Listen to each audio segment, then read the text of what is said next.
स्वागत है आप सब लोगों का हमारी एक नई वीडियो में। इस वीडियो में हम डिस्कस करेंगे जेकेबोपी BSc nursing, BSc paramedical, BSc technology course के लिए आज जो पेपर हुआ, इस पेपर में आपकी जो आंसर की है वो क्या रहेगी, किस क्वेश्चन का क्या आंसर था और पेपर की लेवल क्या थी। इसके अलावा मैंने बहुत सारे स्टूडेंट से बात की, उनका क्या कहना था पेपर के रिगार्डिंग। और जो ये पेपर है ये हम पूरा सॉल्व करेंगे 180 क्वेश्चंस का, तो वीडियो ज़रूर एंड तक देखना। सबसे पहले आप सब लोगों से रिक्वेस्ट रहेगी कि अगर आपने अभी तक हमारी चैनल को सब्सक्राइब नहीं किया है, सब्सक्राइब ज़रूर करना। इसके अलावा आप हमारे साथ व्हाट्सएप टेलीग्राम पर जुड़ सकते हो, लिंक डिस्क्रिप्शन में दी हुई है, ज्वाइन ज़रूर करना। बाकी जितना हो सके इस वीडियो को शेयर करना अपने दूसरे दोस्तों के साथ, ताकि उनकी भी हेल्प हो जाए, उन तक भी अपडेट पहुँच जाए। इसके अलावा अगर आपको इसकी पीडीएफ चाहिए तो पीडीएफ लिंक आपको डिस्क्रिप्शन में मिल जाएगी, आप वहाँ से इसको डाउनलोड कर सकते हो पूरे पेपर को। तो हम यहाँ से ज़्यादा टाइम वेस्ट नहीं करेंगे, हम एक एक करके क्वेश्चंस को डिस्कस कर लेते हैं। तो देखिए, अगर हम क्वेश्चन नंबर फर्स्ट की बात करेंगे, ये फिजिक्स से पूछा गया था। इसमें फिजिक्स, केमिस्ट्री, बायोलॉजी के हम तीनों डिस्कस करेंगे। पहले अगर हम फिजिक्स की बात करेंगे तो पहला question, which of the following substances has the highest elasticity, इनमें से किस सब्सटेंस की इलास्टिसिटी सबसे ज़्यादा है। इसका जो सही आंसर है वो है स्टील। अगर आपने स्टील लिखा हुआ है, आपने सही आंसर लिखा है। उसके बाद अगर हम बात करेंगे, which of the following physical quantities has the same dimensional formula as that of work, work के बराबर इनमें से किसकी डायमेंशनल फार्मूला है। ये आप सब लोगों को ऑलरेडी पता होगा, अगर आपने अच्छे से पढ़ा होगा। तो इसका जो सही आंसर है वो है टार्क्यू। उसके बाद अगर हम क्वेश्चन नंबर 3 की बात करेंगे, a ball is throne up at angle at its highest point, which of the following is true. तो इसमें आपको ये बताना है कि अगर हमने एक बॉल को फेंका तो उसकी हाईएस्ट पॉइंट पे इनमें से कौन सा सही रहेगा, कौन सा स्टेटमेंट सही रहेगा। इसका जो सही आंसर है वो है D part, the ball vertical velocity become zero. तो इसकी जो वर्टिकल वेलोसिटी है वो जीरो हो जाएगी। उसके बाद क्वेश्चन नंबर 4 की बात करेंगे, the de Broglie's wavelength of particle of mass 1 moving with velocity of 1 centimetre is ये। तो आपको बताना है, जो ये न्यूमेरिकल बेस्ड क्वेश्चन है, इसको आपको सॉल्व करना पड़ेगा। बाकी मैं आपको इसका सही आंसर बता देता हूँ। इसका जो सही आंसर है वो है A part. If the power of convex lens is dash dash then what is the focal length. तो आपको बताना है अगर पावर ऐसा रहेगा तो फोकल लेंथ क्या रहेगी। ये भी आपको न्यूमेरिकल बेस्ड पूछा गया था, तो इसको निकालना पड़ेगा। और इसका जो सही आंसर आपके लिए रहेगा वो रहेगा ए पार्ट। उसके बाद which is the what is the main purpose of the cyclotron. आपको बताना है कि मेन पर्पस क्या है इसका। क्वेश्चन नंबर 6 का जो सही आंसर रहेगा वो रहेगा टू एक्सलरेट चार्जड पार्टिकल्स। तो यहाँ पे आपका ए पार्ट इसका सही आंसर रहेगा। उसके बाद क्वेश्चन नंबर 7 की बात करेंगे, in Young's double slit experiment the fringes are formed due to which of the following given options. तो आपको बताना है जो एक्सपेरिमेंट किया गया था यंग्स डबल स्लिट एक्सपेरिमेंट, इसमें जो फ्रिंग्स बन जाती है वो क्यों फार्म हो जाती है। तो इसका जो सही आंसर है क्वेश्चन नंबर 7 का वो रहेगा इंटरफेरेंस ऑफ लाइट। यहाँ पे आप देख सकते हो सी पार्ट इसका सही आंसर रहेगा।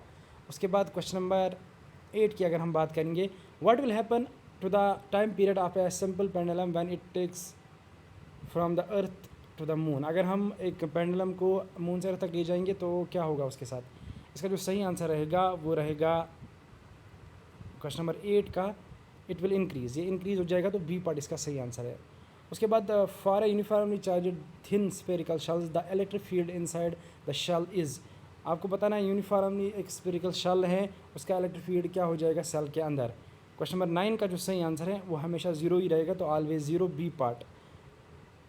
विच the following electromagnetic waves has the highest frequency, किसकी हाईएस्ट फ्रीक्वेंसी सबसे ज़्यादा होती है इनमें से, इन वेव्स में से। ए बी सी डी आपके पास ऑप्शन है। क्वेश्चन नंबर 10 का जो सही आंसर रहेगा वो रहेगा एक्सरे। ये सब लोगों को पता ही होगा, तो इसलिए सब ने किया होगा।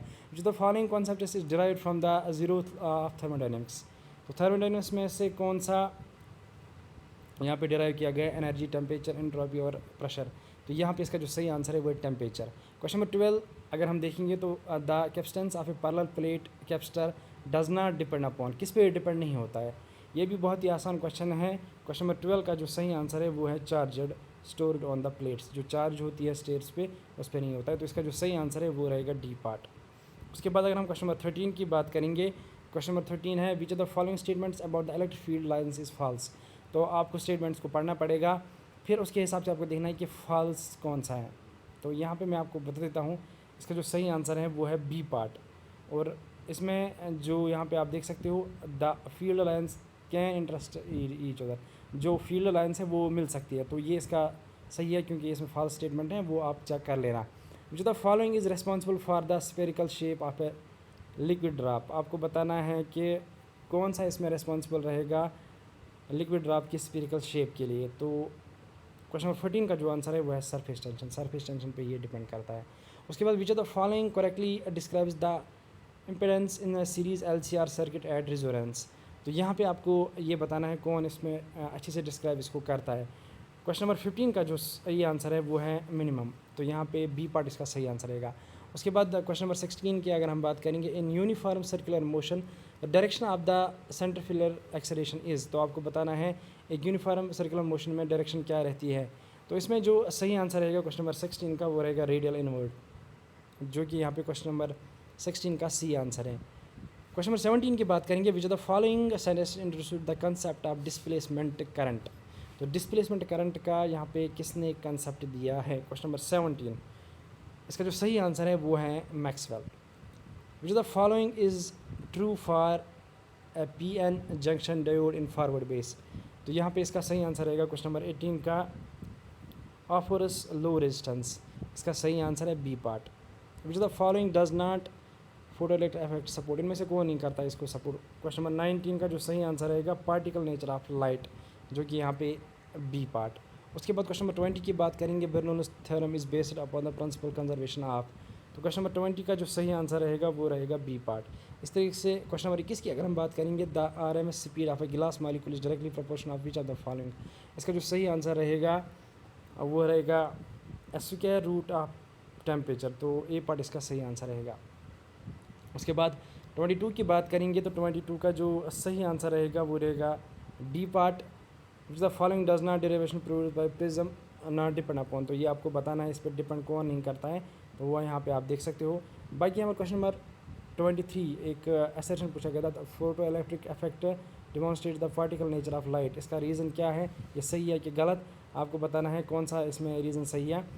इसका जो सही आंसर है क्वेश्चन नंबर 23 का वो है A is true but R is false, and C part इसका सही आंसर रहेगा। उसके बाद अगर हम यहाँ पे बात करेंगे क्वेश्चन नंबर 24 की, जो the following is use to convert galvanometer into voltmeter. ये भी आसान क्वेश्चन है, तो कन्वर्जन के लिए ये क्वेश्चन पूछा गया है। क्वेश्चन नंबर 24 का जो सही आंसर है हाई रेजिस्टेंस इन सीरीज़, तो यहाँ पे इसका जो सही आंसर रहेगा वो रहेगा ए part. When a plastic ruler is rubbed with a swollen cloth, it becomes capable of attracting small piece of paper. Which of the following correct for the frame? आपको बताना है इस पूरे फिनोमेना में कौन सा सही आंसर है। 25 का जो सही आंसर है वो the ruler gets an electric charge on its surface. Question number का ये आंसर जो रहेगा वो रहेगा C part. Which of the following does not resistivity of a conductor depend upon, किस पे रेसिस्टिविटी डिपेंड नहीं करती है कंडक्टर में। 26 का जो सही आंसर है वो है टेम्परेचर। टेम्परेचर पे ये डिपेंड नहीं करती है।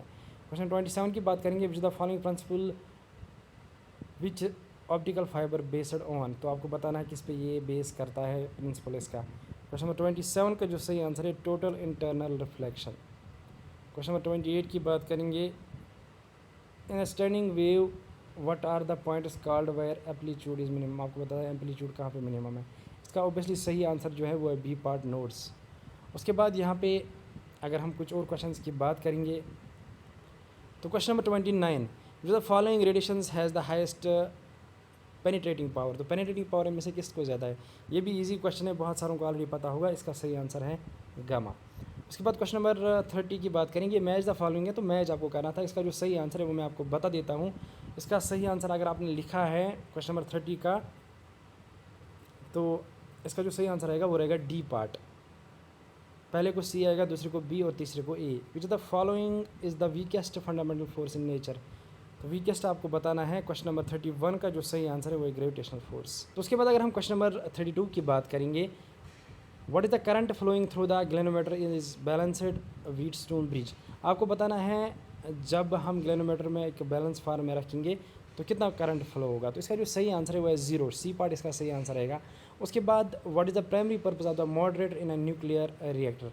प्राइमरी पर्पस क्या है मॉडरेटर का न्यूक्लियर रिएक्टर में। इसका जो सही आंसर है वो ए पार्ट, ये स्लो करता है न्यूरॉन्स को। उसके बाद अगर हम बात करेंगे क्वेश्चन नंबर 34 की, विच the following is a V1 character of ohmic conductor. इसमें आपको बताना है V1 कौन सा करेक्टर है इसमें से। तो इसका जो सही आंसर है क्वेश्चन नंबर 34 का वो मैं आपको बता देता हूँ, straight line passing through the origin. तो इसका यहाँ पे बी पार्ट सही आंसर रहेगा। उसके बाद 35 की बात करेंगे, where is the centre of mass uniform triangular lamina located, ये किस जगह पे लोकेट होता है। 35 का जो सही आंसर है वो एट द सेंटर, आपको इसका यही सोल्यूशन रहेगा और इसका जो सही आंसर है वो बी पार्ट। उसके बाद यहाँ पे न्यूमेरिकल दिया गया है, ये आप खुद पढ़ लेना। क्वेश्चन नंबर 36 का जो सही आंसर है वो मैं आपको ऐसे ही बता देता हूँ, 4×10⁻³ n, तो बी पार्ट इसका सही आंसर रहेगा। उसके बाद विच of the following is a ferromagnetic substance, ferromagnetic कौन सा है इनमें से, ये सबको पता होता है आयरन। इसका जो सही आंसर है वो है A part. 2 tuning forks have frequencies this and this, the beat frequency here is, आपको ये बताना है इसमें से बीट फ्रीक्वेंसी, इसकी जो फार्मूला है वो लगानी है। 38 का जो सही आंसर है वो है 4SZ, बी पार्ट इसका सही आंसर रहेगा। क्वेश्चन नंबर 39 की बात करेंगे, in isothermal process which of the following remains constant, कौन सा कांस्टेंट रहता है आइसोथर्मल प्रोसेस में। इसका जो सही आंसर है वो है टेम्परेचर। टेम्परेचर यहाँ पे 2 बार आंसर आ चुका है। Which the orbital velocity of A satellite independent is, आपको बताना है ऑर्बिटल वेलोसिटी सैटेलाइट किस पे इंडिपेंडेंट रहती है। तो क्वेश्चन नंबर 40 का जो सही आंसर है वो है मास ऑफ सैटेलाइट, जो सैटेलाइट का मास होता है उस पर ये डिपेंड रहती है। अब यहाँ पे अगर हम और क्वेश्चंस की बात करेंगे, क्वेश्चन नंबर 41 की बात करेंगे, इसका जो सही आंसर रहेगा वो रहेगा सी पार्ट। क्वेश्चन नंबर 42 की बात करेंगे, इसका जो सही आंसर रहेगा वो रहेगा सी पार्ट। क्वेश्चन नंबर 43 की बात करेंगे तो इसमें ए पार्ट इसका सही आंसर रहेगा। 44 की बात करेंगे इसका बी पार्ट रहेगा। 45 की बात करेंगे सी पार्ट रहेगा। 46 की बात करेंगे तो इसका जो सही आंसर रहेगा वो रहेगा सी पार्ट। 47 की बात करेंगे, इसका यहाँ पे सही जो आंसर रहेगा वो रहेगा ए पार्ट। इस तरीके से 48 की बात की अगर हम बात करेंगे तो 48 का जो सही आंसर है वो है बी पार्ट। उसके बाद 49 की बात करेंगे तो सी पार्ट। 50 की बात करेंगे तो बी पार्ट। 51 की अगर हम बात करेंगे तो बी पार्ट। 52 की बात करेंगे बी पार्ट। 53 की बात करेंगे इसमें भी बी पार्ट ही है। उसके बाद 54 की अगर हम बात करेंगे तो ए पार्ट। 56 की बात अगर हम करेंगे तो इसमें बी पार्ट रहेगा। 57 की अगर हम बात करेंगे तो सी पार्ट रहेगा। और 58 की अगर हम बात करेंगे बी पार्ट रहेगा। 59 की अगर हम बात करेंगे तो डी पार्ट रहेगा इसका सही आंसर। उसके बाद अगर हम यहाँ पे वापस आ जाते हैं 60 पे, तो इसका जो सही आंसर रहेगा वो रहेगा बी पार्ट। उसके बाद यहाँ से केमिस्ट्री स्टार्ट हो जाता है। ये क्वेश्चन आप ऐसे ही देख लेना, आप केमिस्ट्री का हम डिस्कस कर लेते हैं। तो केमिस्ट्री में सबसे पहले 61 पे जो क्वेश्चन पूछा गया है, which are the following is example of bidentate ligand, आपको बताना है लिग्नार्ड जो है बिडनेट, इसका एग्जाम्पल कौन सा है इनमें से। तो इसका जो सही आंसर है 61 का वो है डी पार्ट, जो कि यहाँ पे आप देख सकते हो स्क्रीन पे दिया गया है। उसके बाद 62 की बात करेंगे तो इसमें जो आंसर रहेगा वो रहेगा ए पार्ट। उसके बाद 63 की बात करेंगे बी पार्ट। 64 की बात करेंगे तो ए पार्ट। 65 की बात करेंगे तो यहाँ पे एक स्ट्रक्चर दी गई है, विच the following shape of the molecule with sp3 hydrogen, में से आपको बताना है। तो 65 का जो सही आंसर है वो है डी पार्ट। उसके बाद 66 की बात करेंगे तो इसमें बी पार्ट। 67 की बात करेंगे तो इसमें सी पार्ट। 68 की बात करेंगे तो बी पार्ट। 69 की बात करेंगे तो सी पार्ट। 70 की बात करेंगे तो बी पार्ट। 71 की बात करेंगे तो सी पार्ट। उसके बाद यहाँ पे फिर से हम वापस आ जाते हैं। 72 की बात करेंगे तो हमने ए पार्ट ऑलरेडी बता दिया है। 73 की बात करेंगे तो ए पार्ट। 74 की बात करेंगे तो बी पार्ट। 75 की बात करेंगे तो ए पार्ट। 76 की बात करेंगे तो सी पार्ट। 77 की बात करेंगे तो इसका जो सही आंसर रहेगा बी पार्ट। 78 का सी रहेगा। और 79 की अगर हम बात करेंगे इसमें भी सी ही रहेगा। उसके बाद क्वेश्चन नंबर 80 की अगर हम बात करेंगे तो इसमें आपका सही आंसर बी पार्ट रहेगा। 81 की अगर हम बात करेंगे ए पार्ट रहेगा। 82 की अगर हम यहाँ से बात करेंगे तो ए पार्ट। 83 की अगर हम बात करेंगे तो ए पार्ट। और 84 की अगर हम बात करेंगे इसमें भी ए पार्ट। यहाँ पे मैं फिर से आपको करेक्ट कर देता हूँ, जो 82 है इसका जो सही आंसर है वो रहेगा बी पार्ट। उसके बाद अगर हम 84 की यहाँ पे बात करेंगे तो ए पार्ट। 85 की बात करेंगे तो बी पार्ट। इसी तरीके से यहाँ पे 86 की अगर हम बात करेंगे तो डी पार्ट। 87 की अगर हम बात करेंगे ए पार्ट। 88 की बात करेंगे बी पार्ट। 89 की अगर हम बात करेंगे तो इसका जो सही आंसर है वो है ए पार्ट। 90 की बात करेंगे तो बी पार्ट। 91 की अगर हम बात करेंगे तो बी पार्ट। 92 की अगर हम बात करेंगे बी पार्ट। 93 की भी अगर हम बात करेंगे इसमें भी यहाँ पे बी पार्ट। उसके बाद 94 D part. 95 B part. 96 B part. 97 C part इसका सही आंसर रहेगा। उसके बाद 98 की अगर हम बात करेंगे तो सी पार्ट, और 99 की अगर हम बात करेंगे तो डी पार्ट। उसके बाद 100 की अगर हम बात करेंगे जो कि इसी पेज पे हैं, यहाँ पे इसका जो सही आंसर है वो रहेगा ए पार्ट। 101 की बात करेंगे ए पार्ट, 102 की बात करेंगे तो ए पार्ट, 103 की बात करेंगे तो बी पार्ट, 104 की बात करेंगे बी पार्ट, 105 की बात करेंगे बी पार्ट, 106 की बात करेंगे तो सी पार्ट। उसके बाद 107 की अगर हम बात करेंगे तो बी पार्ट, 108 की अगर हम बात करेंगे तो सी पार्ट, 109 की अगर हम बात करेंगे तो बी पार्ट, 110 की अगर हम बात करेंगे डी पार्ट, 111 की अगर हम बात करेंगे तो ए पार्ट, 112 की अगर हम बात करेंगे तो इसमें बी पार्ट, 113 की अगर हम बात करेंगे सी पार्ट, 14 की बात करेंगे तो सी पार्ट। उसके बाद 114 के बाद अगर हम देखेंगे तो 115 आपने यहाँ से देख लिया, 16 का भी मैंने आपको बता दिया, 18 की हमने यहाँ पे डिस्कस की बी पार्ट। इसी तरीके से 19 की अगर हम बात करेंगे बी पार्ट, 120 की अगर हम बात करेंगे तो सी पार्ट। उसके बाद यहाँ पे अगर हम 121 की बात करेंगे तो मैं आपको बता देता हूँ 121 जो क्वेश्चन पूछा गया है इसका आप खुद ही आंसर बता देना, ये आपके लिए कमेंट सेक्शन में रहेगा ताकि आप मुझे आंसर बता पाओ। उसके बाद 22 की बात करेंगे तो सी पार्ट, 23 की अगर हम बात करेंगे तो बी पार्ट, 24 की अगर हम बात करेंगे तो सी पार्ट, 25 की अगर हम बात करेंगे तो ए पार्ट, 26 की अगर हम बात करेंगे तो बी पार्ट, 27 की अगर हम बात करेंगे तो ए पार्ट, 28 की अगर हम बात करेंगे तो ए पार्ट, 129 की अगर हम बात करेंगे जो कि ऊपर आपको देखने को मिल जाएगा बी पार्ट, 130 की बात करेंगे तो डी पार्ट, 131 की बात करेंगे सी पार्ट, 132 की बात करेंगे बी पार्ट, 133 की बात करेंगे तो डी पार्ट, 134 की बात करेंगे तो बी पार्ट। ये मैं क्वेश्चंस आपको आंसर इसलिए बता रहा हूँ ताकि आप खुद चेक कर सको, बाकी अगर हम डिस्कस करेंगे वीडियो बहुत ज़्यादा बड़ा हो जाएगा। 135 की बात करेंगे तो बी पार्ट, 136 की बात करेंगे तो सी पार्ट, 137 की बात करेंगे तो सी पार्ट, 138 की बात करेंगे तो बी पार्ट, 139 की बात करेंगे तो इसमें बी पार्ट, 140 की बात करेंगे तो इसमें बी पार्ट, 141 की बात करेंगे तो बी पार्ट, 142 की बात करेंगे, इसमें आपका सही रहेगा बी पार्ट। 43 की बात करेंगे ए पार्ट, 44 की अगर हम बात करेंगे तो यहाँ पे इसका जो सही आंसर रहेगा वो रहेगा ए पार्ट। 45 की बात करेंगे डी पार्ट, 46 की बात करेंगे तो बी पार्ट, 47 की बात करेंगे तो बी पार्ट, 48 की बात करेंगे तो बी पार्ट, 49 की बात करेंगे तो बी पार्ट, 50 की बात करेंगे बी पार्ट, 51 की बात करेंगे बी पार्ट, 52 की बात करेंगे तो इसमें भी बी पार्ट ही रहेगा। उसके बाद अगर हम बात करेंगे 53 की तो बी पार्ट ही रहेगा, 54 की बात करेंगे सी पार्ट, 55 की बात करेंगे तो सी पार्ट, 56 की बात करेंगे तो सी पार्ट, 57 की बात करेंगे तो बी पार्ट, 59 की अगर हम बात करेंगे तो इसमें 58 का ए पार्ट और 59 का सी पार्ट रहेगा।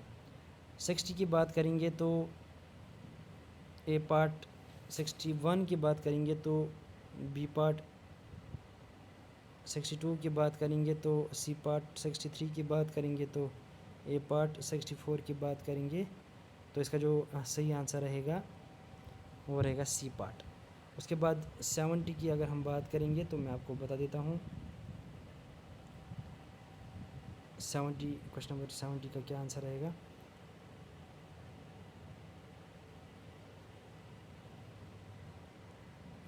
इसका आप मुझे कमेंट सेक्शन में बता देना। बाकी यहाँ पे टिक हमने बी पार्ट को दिया हुआ है तो फिर भी आप करेक्ट करके बता देना।